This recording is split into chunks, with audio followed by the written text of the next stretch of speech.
warahmatullahi wabarakatuh. Asal wal habaib wal masyayikh yang hadir di malam yang mulia ini, masih melanjutkan pembahasan hadis. Kita sampai ke hadis 430. Diriwayatkan Nabi kita Muhammad sallallahu alaihi wasallam bersabda, sungguh dekat dariku surga, hingga seandainya aku berani, aku akan membawakan kepada kalian buah-buah surga, dan sungguh telah dekat dariku neraka, hingga aku mengatakan, wahai Allah sang penciptaku, ataukah aku akan bersama mereka? Maka tiba-tiba muncul seorang wanita yang aku duga wanita tersebut dicakar oleh seekor kucing. Kemudian aku berkata, kenapa keadaannya seperti ini? Maka qalu, ada yang jawab, itu mungkin para malaikat, habasatna hatta mata ju'an. Wanita tersebut ketika hidup di dunia, dia memenjarakan pemurung seekor kucing hingga kucing itu mati dalam keadaan lapar, dan dia tidak memberikan makanan kepada kucing tersebut, dan juga tidak melepaskan kucing tersebut untuk mencari makan serangga-serangga yang ada di atas. Dari hadis ini bisa dikembangkan di dalam kajian ilmu fikih. Dan makna hadis ini, Nabi ketika sholat tiba-tiba Allah tampakkan surga di hadapannya, sehingga riwayat Nabi tidak sadar berjalan maju hingga mendekati haram. Berselang beberapa saat Nabi mundur, ini posisinya sedang sholat. Melihat bagaimana Allah tampakkan surga di hadapannya, dan Allah juga tampakkan neraka di hadapannya. Ketika Nabi melihat neraka, Nabi mundur sampai diriwayat masuk ke saf pertama. Selesai sholat, para sahabat berkata, wahai Rasul, kami kenapa di tengah-tengah kau sholat engkau maju sampai rapat dengan ini? Ini harapan Allah. Kata Nabi, tadi ketika saya sholat, Allah tampakkan surga di hadapan saya. Dan begitu indahnya surga sampai-sampai saya tidak mampu menahan ini cepat-cepat masuk. Makanya saya maju. Kemudian dia bertanya, terus setelah itu apa hukum? Ternyata setelah itu Allah ganti pemandangan. Dari awal pemandangan surga, Allah tampakkan di hadapanku pemandangan neraka, dan itu menginginkan kepada saya hidup. Kemudian Nabi katakan, tadi kalau saya berani maju waktu melihat surga, saya akan pergi ke bawah surga dan saya akan beriman.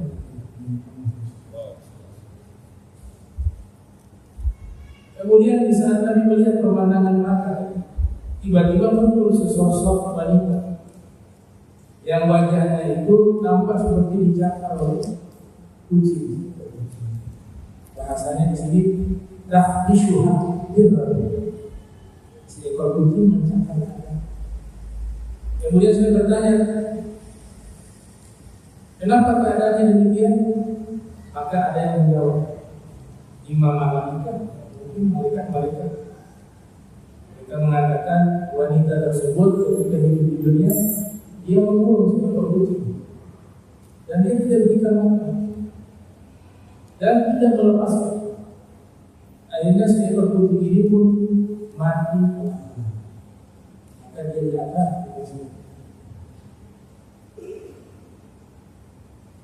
Di riwayat ini juga diceritakan menjadi satu kajian yang dulu. Dalam kitab Al-Fiyah dikatakan, dakhalat imra'atun an-nara fi hirbatin abasat. Seorang wanita masuk ke dalam neraka fi hirbatin. Huruf fi. Tapi maknanya apa? Sababiyah.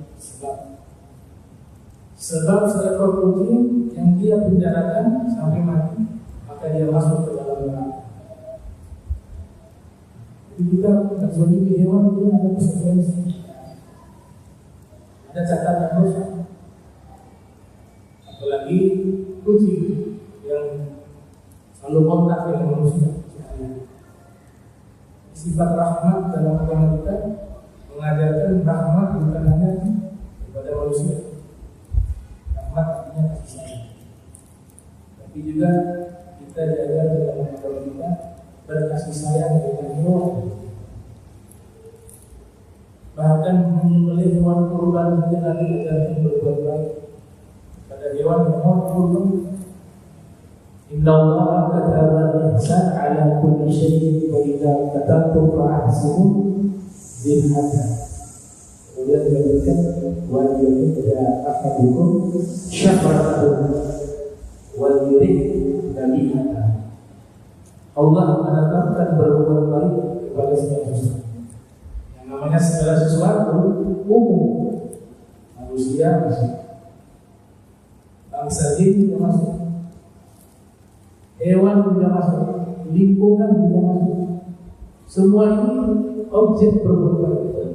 Hanya ihsan. Termasuk hewan yang mau disembelih kata Nabi. Ketika kalian ingin menyembelih hewan, tajamkan pisau sehingga tidak menyakiti hewan yang akan disembelih. Kalau dia tumpul, kenapa disembelih di leher? Sudah diteliti dalam ilmu hewan, ilmu zoologi. Dari seluruh anggota tubuh hewan, ketika dia disembelih, bagian leher ini yang paling sakit. Tidak merasakan sakit sama sekali. Selain tubuh-tubuh yang lain, dia merasakan sakit. Makanya dalam Islam menyembelihnya di leher hewan. Selain dari leher hewan, jadi bangkai. Kalau kita menyembelih hewan tersebut selain di leher. Istimewa yang tadi katakan apa? Kalau tajamkan pisaunya, sufi, akhlak berada. Dalam riwayat yang lain, jangan kalian mengasah pisau di depan hewan. Cari tempat yang tidak kelihatan atau jalannya agak jauh. Ternyata dalam kajian keilmuan ilmu hewan itu yang mau disembelih, kalau dia lihat tidak ada orang mengasah pisau yang parahnya, dengan istrinya dia merasa, oh saya membunuh. Akhirnya stres dia stres membuat kualitas daging menjadi tidak baik dan juga membuat dia tersakiti. Subhanallah, sejauh itu Nabi kata Nabi, asal pisau di tempat yang tidak terlihat oleh hewan tersebut. Kemudian Nabi katakan, what yurid Nabi akan. Ini lebih istimewa lagi. Hewan yang mau dikorbankan hibur dia, ngasih makan yang banyak, ngasih minum yang banyak, ngasih perawatan yang terbaik. Kata Nabi, hibur hati hewan tersebut. Ini hewan mau dikorbankan, tapi diajarkan ada akhlak kepada hewan karena mereka makhluk. Kalau orang-orang sufi terdahulu, mereka kenapa menghindari membeli atau berkurban, walaupun sah, berkurban dengan hewan betina, kambing betina, sapi betina, unta betina, dalam fikih sah, kecuali lebih penting buat mayoritas masyarakat Indonesia. Kenapa mereka mengatakan afdal laki-laki yang jantan, jangan yang wanita? Padahal sah. Karena mereka punya nurani. Khawatir ada yang betina yang mau disebut, punya anak yang kecil yang masih tumbuh kepada induknya. Saya bayangkan ketika induknya disebut anak itu kemana? Dia masih butuh kasih, masih butuh kasih sayang daripada ibunya. Makanya mereka para fuqaha sepakat yang paling afdal adalah jantan dibanding betina. Ada juga yang mengatakan dalam kitab Al-Manhajul Qawi yang paling afdal yang kualitas dagingnya paling baik dan paling banyak dagingnya. Bukan masalah jantan atau betinanya. Ada yang berpendapat begini. Nah, kajian tentang kucing ini, seekor kucing yang disakiti yang mati kelaparan bisa menyebabkan seorang wanita itu masuk ke dalam neraka. Kalau dalam syarah Fathul Bari atau syarahnya Imam Al-Aini Umdatul Qari menyebutkan wanita tersebut imra'atun shalihah, wanita yang masuk neraka sebab kucing ini dia kurung sampai mati. Ini wanita yang shalihah, ahli tahajud, rajin puasa sunnah, taat sama suami, sholat lima waktu, tapi gak punya belas kasih dengan hewan. Di antaranya disebut secara spesifik seekor kucing. Itu menjadi penyebab wanita tersebut masuk ke dalam neraka. Jadi perkara hewan harus juga hati-hati. Kalau tidak mampu ya si makan juga dia ada peduli, akhirnya mati karena dosa. Hukum piara kucing boleh adalah. Jadi pembahasan kucing ini kalau kita tarik ke kajian fikih itu dari pembahasan hukum fikih, dari aspek hukum memelihara kucing bagaimana. Apakah kucing itu termasuk hewan yang najis atau suci? Bagaimana hukum liurnya kucing itu dibahas dalam fikih. Nah, perlu saya sampaikan bahwa ilmu fikih ini atau ilmu hukum fikih al-ahkam syar'iyyah itu terbagi dua. Ada yang pertama disebut fiqhul ahkam, fikih hukum. Kajian fikih ini hanya membahas tentang hukum-hukum syariat, mana yang haram, mubah, makruh, apalagi sah, batal, sunnah, mubah, makruh, haram, wajib dan seterusnya. Itu namanya pembahasan fikih, fiqhul ahkam. Kitab-kitab yang biasa dipelajari ada kalau paling ringkas Ad-Durus Al-Fiqhiyah. Ada juga kitab judulnya Al-Mabadi Al-Fiqhiyah karya Syekh Abdul Jabbar ulama Mesir. Atau di terjemahan ada kunci ibadah, fikih sholat, fikih ibadah kan? Naik ke atas ada Ar-Risalah Al-Jami'ah Muhammad bin Zaid al-Habsyi, ada Safinah bin Najah, ada Ghayah wa Tadrib Abu Syuja', ada Fathul Qarib, ada Fathul Mu'in, ada Hasyiyah Rajuli, ada Manhajul Qawi, ada Mukhtasar Latif, ada Mukhtasar Kabir, ada kitab Qutul Habib, Kashifatul Sadat, Bahjatul Wasail, Safwatul Zubar, Minhajul Talibin, Hukmul Muhtaj, I'anatul Muhtaj, Tuhfatul Muhtaj, I'anatul Talibin. Ini semua namanya fiqhul ahkam. Mereka langsung membahas hukum. Nah, ada dalil di situ. Hadisnya dari mana? Ayatnya di mana? Itu sudah ada kesimpulan hukum dari dalil. Namanya fiqhul ahkam. Nah, makanya pernyataan yang mengatakan bahwa kita fikih itu tidak berdasarkan dalil, berarti itu Mereka mengeluarkan hukum itu kesimpulan dari tadi, tapi dalilnya tidak dibahas. Namanya fiqhul ahkam. Yang kedua namanya fiqhul adillatil ahkam, pemahaman dari hukum atau fikih dari hukum. Jadi mereka fokusnya membahas dalil. Kenapa menyentuh kemaluan dengan tangan bagian dalam batal wudunya? Hadisnya dijelaskan. Itu namanya fikih adillatil ahkam. Fikih yang membahas tentang dalil dari hukum.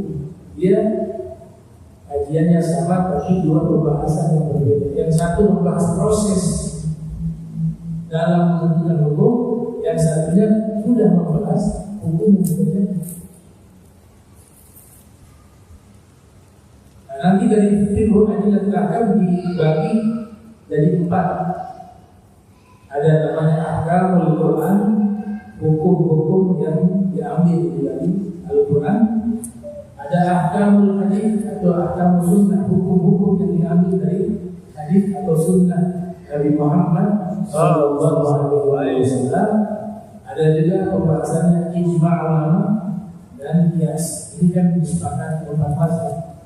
Hukum Islam sumber primer, sumber utamanya kembali kepada Al-Quran, As-Sunnah, Ijma', Al-Qiyas.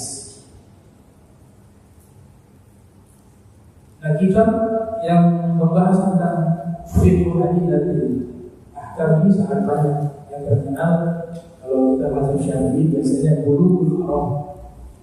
Kalau di hadis ya, kalau Al-Quran ada ahkamul Quran Ibnu Arabi Al-Maliki. Ada juga Abu Bakar Al-Jassas tulis kitab Ahkamul Quran. Dan yang terakhir ada Profesor Dr. Syekh Ali As-Sabuni. Kalau yang dikaji hadis, biasanya kita mazhab Syafi'i mempelajari kitab Bulughul Maram. Bulughul Maram karya Al-Hafiz Ibnu Hajar Al-Asqalani yang lahir tahun 770 Hijriah, wafat 850. Syafi'i. Ada mazhab yang lain. Jadi semua mazhab punya fiqh adillatil ahkam, kitab atau ilmu yang membahas tentang dalil. Kalau mazhab Hambali namanya Syekh Ibnu Abdul Hadi Al-Hambali, tulis kitab Al-Muharrar Fiqh. Ada juga karangan Hafiz Abdul Qadir Al-Maqdisi yang terkenal dengan judul Umdatul Ahkam. Uniknya kitab ini disarahi oleh ulama mazhab Syafi'i, padahal kitab ini ditulis oleh Imam Abdul Qadir Al-Maqdisi yang notabene beliau bermadzhab Hambali, dan beliau salah satu murid dari Syekh Abdul Qadir Al-Jilani yang belajar langsung. Beliau ulama juga namanya Al-Imam Ibnu Qudamah Al-Maqdisi. Ada juga kitab karya Ibnu Jama'ah, ulama Mesir, Al-I'lam bi Ahadits Ahkam. Juga ada kitab karya Syekhul Islam Zakaria Ansari berjudul Fathul Alam. Ini semua kitab kumpulan hadis yang membahas tentang hukum. Jadi semua sudah diajarkan oleh kita.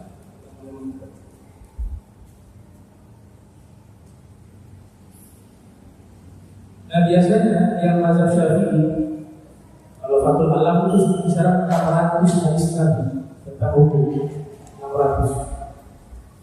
Nah, Bulughul Maram di bawah saja. Ada yang mengatakan Fathul Alam itu ringkasan dari Bulughul Maram. Dari Bulughul Maram ini, kalau kita ingin lebih memahami secara luas, ada kitab-kitab komentar syarah. Ada karangan dari ayahnya Sayyid Muhammad bin Ali Al-Maliki, yaitu Sayyid Ali Al-Maliki Al-Hasan Al-Idrisi, berjudul Ibanatul Ahkam.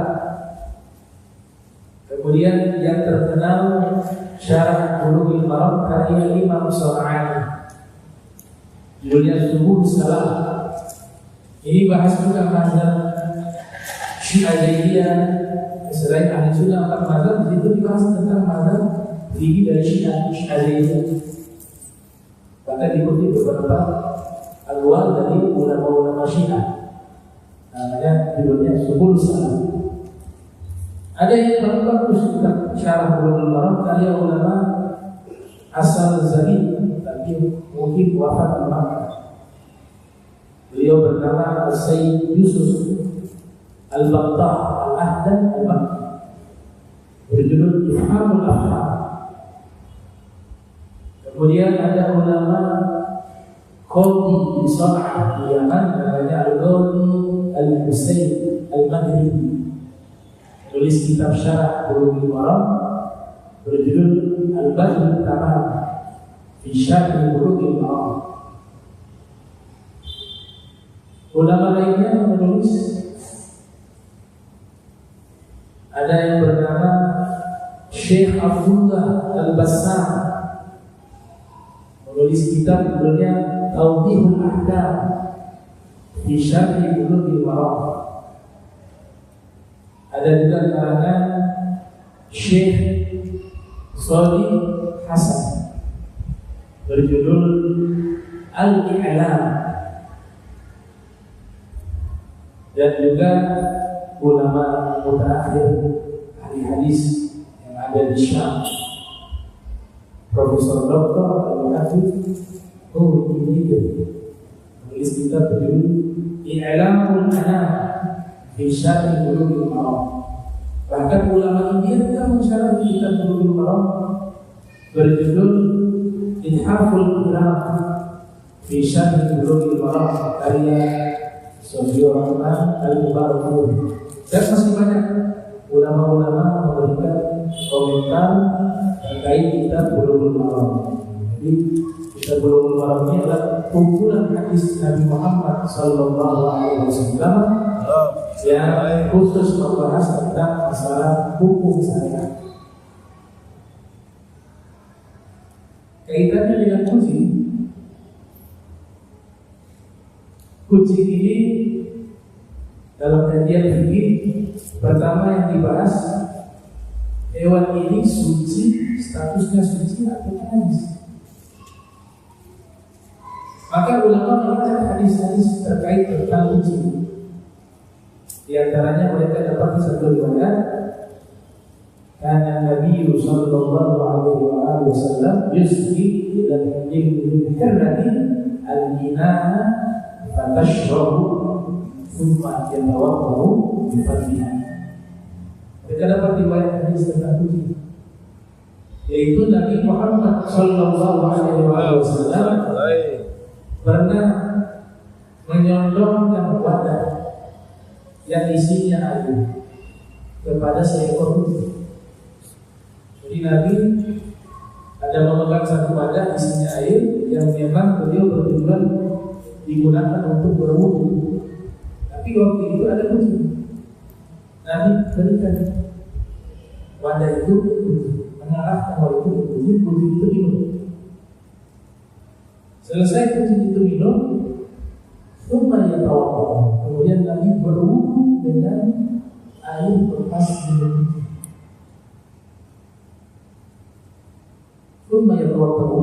Bifadliha, bifadliha artinya bekas minum dari kucing tersebut. Ini Nabi sengaja lakukan itu. Tentunya ada sahabat yang menyaksikan agar keluar satu istinbat hukum bahwa ketika kucing minum air tersebut, setelah itu Nabi gunakan air itu untuk wudu, otomatis Nabi ingin menetapkan bahwa mulut kucing itu suci. Karena Nabi gunakan sebenarnya untuk berwudu. Karena di riwayat yang lain wudu harus dengan air yang suci. Tidak mungkin itu najis. Mulut kucing itu najis, kemudian Nabi berwudu. Keluar kucing berwudu. Maka dari sini status kucing itu sebenarnya suci. Hewan itu suci. Ada juga dari riwayat dalam kitab Bulughul Maram, Nabi memberikan komentar tentang kucing. Nabi mengatakan, innaha laysat binajas. Kucing itu bukan hewan yang najis. Ini lebih tegaskan. Innaha laysat binajas. Innaha minat tawafin alaikum. Dan kucing ini hewan yang paling sering berinteraksi dengan manusia, dengan kalian. Tawafin diartikan berinteraksi. Kalau secara makna leksikal artinya sering tawaf, berputar-putar dengan manusia, mondar-mandir di rumah manusia. Kalau bahasa kerennya sering interaksi dengan manusia. Tawaf. Hadis ini memperkuat bahwa kucing suci bukan hewan yang najis. Nanti ilatnya kencingnya, kotorannya itu jelas najis. Kencingnya najis, kotorannya, tapi bulunya suci, liurnya suci, mulutnya suci. Dan dari sini juga kita bisa mengambil satu kaidah hukum bahwa memelihara kucing hukumnya boleh. Sebab kucing-kucing tersebut lagi rawat juga di rumah. Dan ada pernyataan dari Ibnu Abdul Bar, salah satu ulama besar mazhab Maliki asal Andalus, dalam kitabnya At-Tabhid mengatakan wa fihi ibahatu ittihadul hir. Dari hadis tersebut bisa kita ambil kesimpulan bahwa hukumnya boleh memelihara kucing. Ini kabar gembira kami bercinta kucing. Alam kucing statusnya suci pertama. Yang kedua, hukumnya boleh dipelihara. Bahkan satu sahabat Nabi terkenal sebagai pencinta kucing, hingga Nabi berikan gelar dengan gelar bapak kucing. Abu Hurairah itu juga bapak kucing. Nama aslinya Abdurrahman bin Sakhar. Itu diceritakan dalam kitab Al-Isti'ab. Asal mula Nabi berikan gelar tersebut kepada beliau. Beliau katakan sendiri dalam riwayat, kuntu ahmilu yawman hirra fi ummi. Pada satu hari saya membawa seekor anak kucing di dalam lengan bahu saya. Jadi dengan bagi mereka kan hebat. Abu Hurairah biasa jalan kemana-mana, beliau masukkan kucing ke dalam lengannya sambil beliau bawa. Fara'ani Nabi sallallahu alaihi wasallam. Maka pada saat itu Nabi melihat saya. Dan juga Nabi melihat di lengannya ada sesuatu. Ternyata Nabi lihat kucing. Nabi tanya, "Mahal ini apa ini?" Qultu, saya berkata, "Hirra, kucing." Faqala Nabi sallallahu alaihi wasallam, "Li ya Abu Hurairah. Anta Abu Hurairah." Nabi berkata kepada saya, "Oh, kalau itu kamu bapaknya kucing." Karena yang ngasih gelar Nabi, maka gelar ini lebih populer dari nama asli yang diberikan oleh orang tuanya. Orang lebih kenal Abu Hurairah daripada Abdurrahman. Apalagi namanya khilaf, banyak pendapat. Nah, peristiwa ini juga menunjukkan bahwa Abu Hurairah memelihara kucing dan Nabi mengiyakan. Seandainya itu terlarang, pasti Nabi katakan jangan memelihara kucing. Tapi tidak ada sedikit pun komentar dari Nabi Muhammad sallallahu alaihi wasallam. Apalagi Nabi juga punya kucing. Dalam kajian para hadis itu menerangkan Rasulullah punya kunci namanya Musa atau Mu'izzah.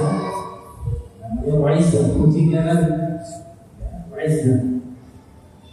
Mereka lacak ini kucing jenis apa? Dalam hadis itu penasaran. Kalau semua berbeda dengan Nabi itu harus cari sedetail mungkin. Ternyata dapat kesimpulan bahwa kucing Anggora asal Turki. Kucing domestik Anggora asal Turki. Kucing-kucing ini mahal. Dia punya makanan lebih mahal dari manusia. Jadi kalau mau ya hitung-hitung dulu. Jadi mahal ya kalau. Dan kalau memang orang yang sibuk jangan usulkan dengan cara-cara yang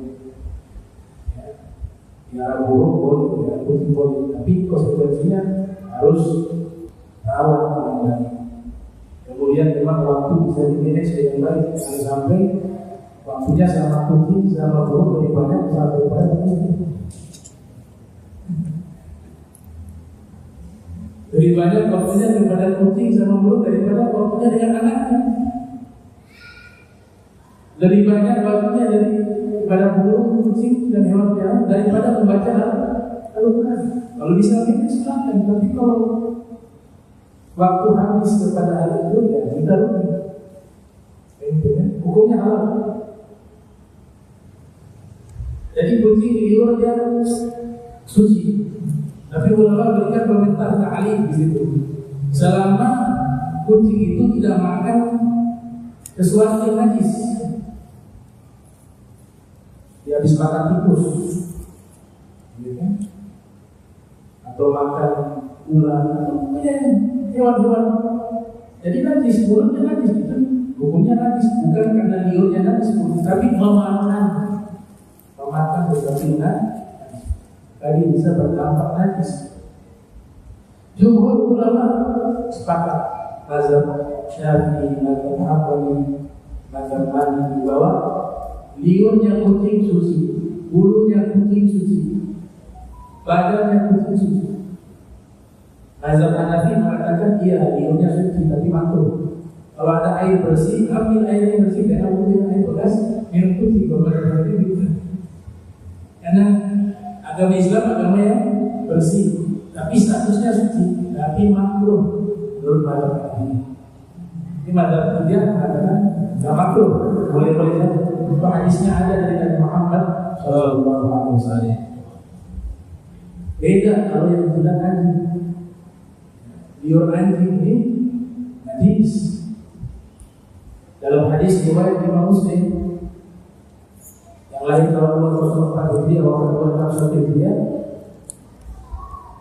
idza walaza Tuhur ila ahadikum idza walagha fil qalbi wa yansila musakam maratu lahu nabiturab. Suci wadah kalian apabila ada anjing menjilat wadah tersebut dengan cara mencuci 7 kali. Satu kalinya dengan campuran turab, tanah,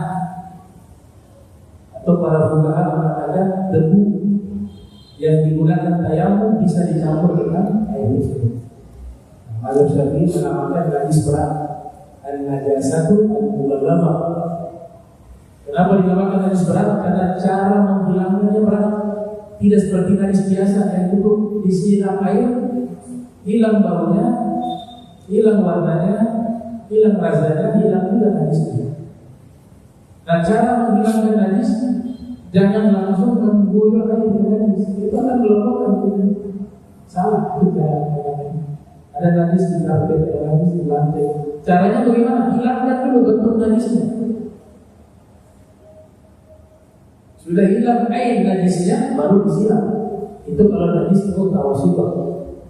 Kalau najis muhaffafah, masih bayi belum makan, usia 2 tahun ke bawah, yurashul digunakan dalam cukup dibersihkan. Kalau anak laki-laki. Kalau anak perempuan sekalipun 2 tahun ke bawah, hukumnya najis mutawasibah. Karena kekuatan bau daripada kencing bayi wanita lebih bau daripada kencing bayi laki-laki. Sehingga statusnya bukan najis ringan, tapi najis dan baik perempuan. Nah, kalau liur anjing mazhab Syafi'i ini bisa kita pelajari di kitab Fiqhul Islam wa Adillatuh karya Dr. Wahbah Az-Zuhaili membahas tentang empat mazhab. Mazhab Syafi'i, mazhab Hambali, dan mazhab Hanafi sepakat atau paling tidak jumhur semuanya. Semua ulama dari tiga mazhab mengatakan liur anjing hukumnya najis. Liur. Mazhab Maliki yang mengatakan liur anjing najis. Kenapa demikian? Karena mazhab Maliki beranggapan anjing itu sama seperti kucing yang sering berinteraksi dengan manusia. Yang paling banyak yang dipelihara oleh manusia selain kucing anjing. Sehingga hadis tadi dikiaskan bahwa kucing tidak najis karena kucing adalah hewan yang sering berinteraksi dengan manusia. Maka statusnya anjing juga sering berinteraksi dengan manusia. Maka statusnya sama dengan kucing. Suci. Itu mazhab Maliki. Tapi tiga mazhab mengatakan liurnya najis. Mazhab Maliki mengatakan liurnya suci. Karena mazhab Maliki punya kaidah hukum seluruh hewan yang halal dimakan semuanya suci dari hewan tersebut. Kalau kita pakai kaidah mazhab Maliki, sapi halal dimakan, maka semuanya suci. Tai sapi suci. Kencing sapi juga suci. Ini kaidah mazhab Maliki. Kalau sapi enggak, semuanya najis. Kalau yang halal dimakan, ya dagingnya halal, tapi kotorannya bukan najis. Kalau Maliki, maka status anjing ini di mazhab Maliki diperdebatkan apakah dia ini karena dikatakan hewan suci, berarti kalau hewan suci halal dong. Maka di ulama-ulama mazhab Maliki ada yang mengatakan haram dimakan. Yang dimasalahkan adalah status sucinya atau tidak sucinya. Tapi kalau makannya haram, maka ada juga mengatakan makruh. Makruh tidak haram. Ada kalau saya mengatakan tidak haram anjing, tapi kami tidak pernah makan karena masih ada anjing, masih ada sapi. Jadi mereka tidak berani mengharamkan, tapi juga tidak menghalalkan, tapi tidak makan. Tapi saya teliti ternyata dari mazhab Maliki banyak yang mengharamkan juga. Mereka hanya mengatakan anjing itu bukan hewan najis, sebatas itu, bukan dalam koridor menghalalkan untuk dikonsumsi. Kalau mazhab Hanafi, semua dari tubuh anjing, sekarang tubuhnya tadi liur, tubuhnya anjing, semuanya suci kecuali yang basah-basah najis. Keringat anjing najis, liur anjing najis, kencing anjing najis. Tapi yang kering-kering tubuhnya itu suci. Mazhab Hanafi, mazhab Maliki semuanya suci. Liurnya suci, keringatnya suci, bulunya suci. Tapi mazhab Maliki mengharamkan babi untuk dikonsumsi. Fatwa itu sepakat semuanya karena di Al-Quran jelas ada larangan. Lahmul khinzir walimas alaikum wal maitatu wa damu wa lahmul khinzir. Mazhab Syafi'i mengatakan semuanya najis. Semua liurnya, bulunya, semuanya. Karena beranggapan bahwa anjing itu sudah menjilat-jilat tubuh. Kalau liurnya najis berarti kena tubuh najis. Hambali juga sama, seluruhnya najis. Nah, itu pandangan tentang status anjing. Nah, jadi anjing berbeda statusnya dengan kucing. Tapi anjing ini dalam hukum Islam dia hewan yang mulia. Apa makna hewan yang mulia? Muhtaram, hewan yang haram dibunuh. Kecuali kalau aku anjing rabies, Nabi izinkan untuk dibunuh sebab ada moral membahayakan manusia. Tapi anjing tersebut bukan anjing rabies, hukumnya berdosa kita ini. Bahkan anjing ini lebih mulia. Ada riwayat mengatakan anjing itu kalau bergonggong dia membaca doa.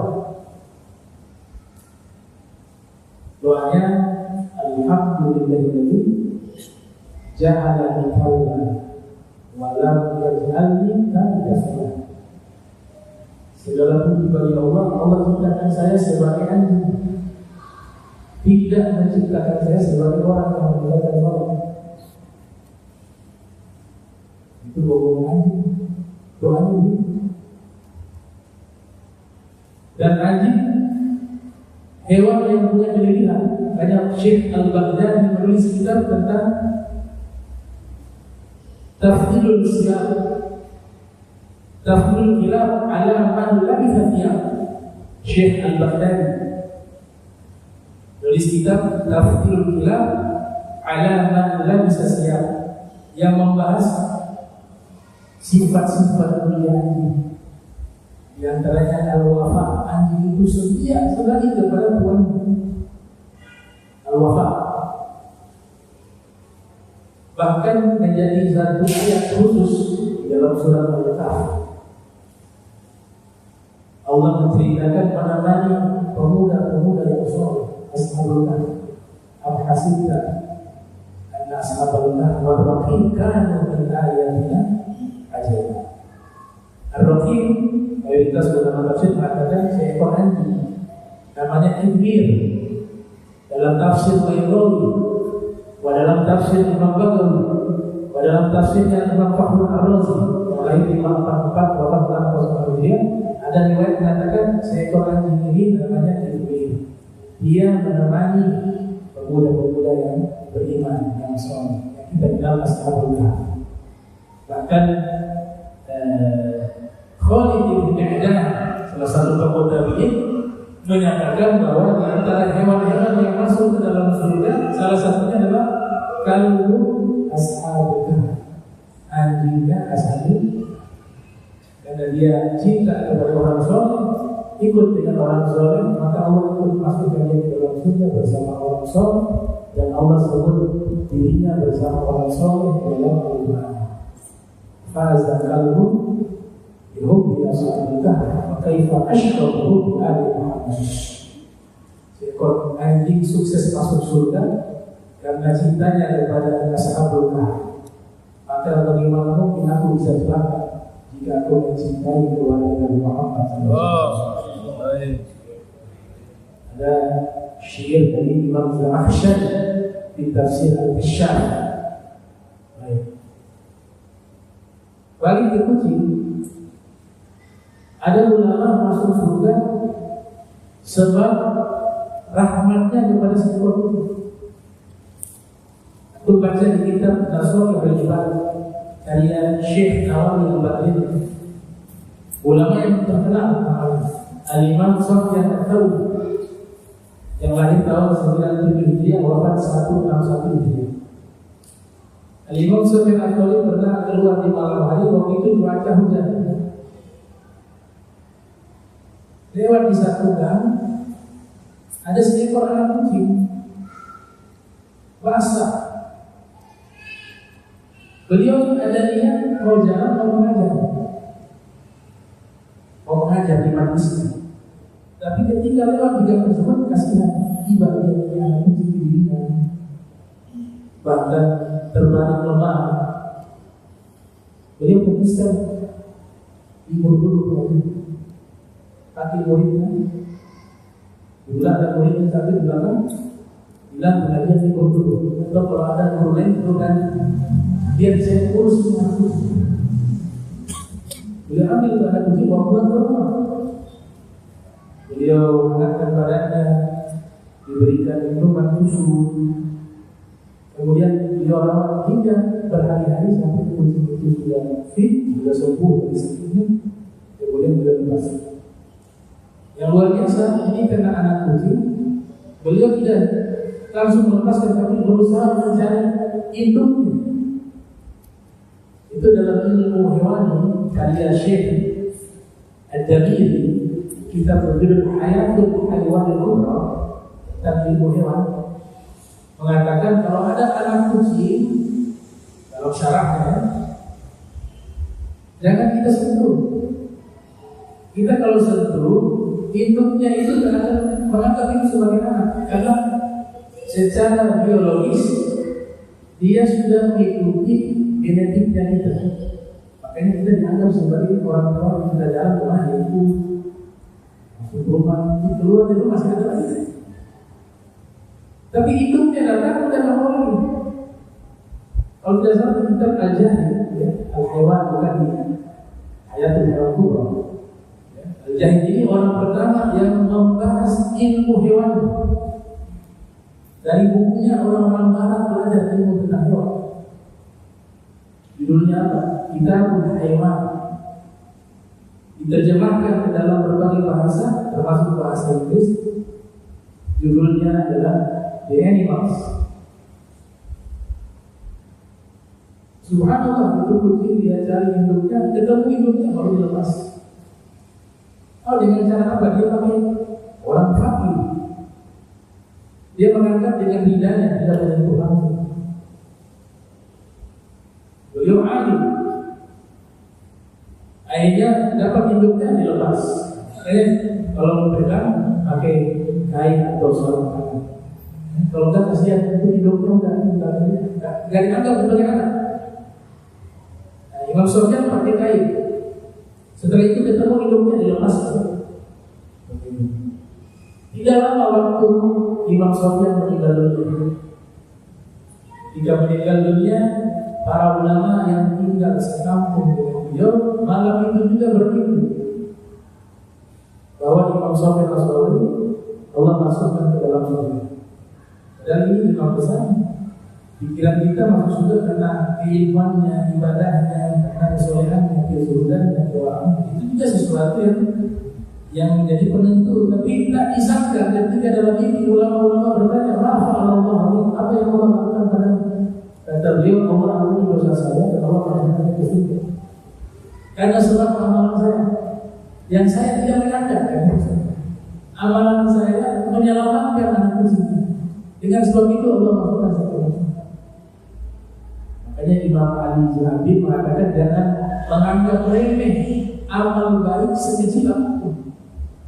Bisa jadi di situ ada ridhonya Allah. Jadi dia juga jangan pernah meremehkan dosa sekecil apapun. Bisa jadi di situ ada keberkahan Allah. Dan jangan pernah meremehkan seorang manusia pun. Bisa jadi dia adalah kekasih Allah, wali Allah. Itu makalahnya Imam Ali Zahabi di sini. Ini pembahasan kita lanjutkan pertemuan berikut masih membahas hadis bab Rabb al-Imam Salah. Mudah-mudahan Allah berikan kita istiqomah, syirah doa dan amin Allah bagaimana ada jama'ahum wa tabarraka wa tabarruka ma'suma wa tajadina wa tajadina mahruma subhanallahi wa bihamdika astaghfiruka wa atubu ilaik. Wa sallallahu ala sayyidina Muhammad wa ala alihi wa sahbihi wa sallam. Wassalamualaikum warahmatullahi wabarakatuh.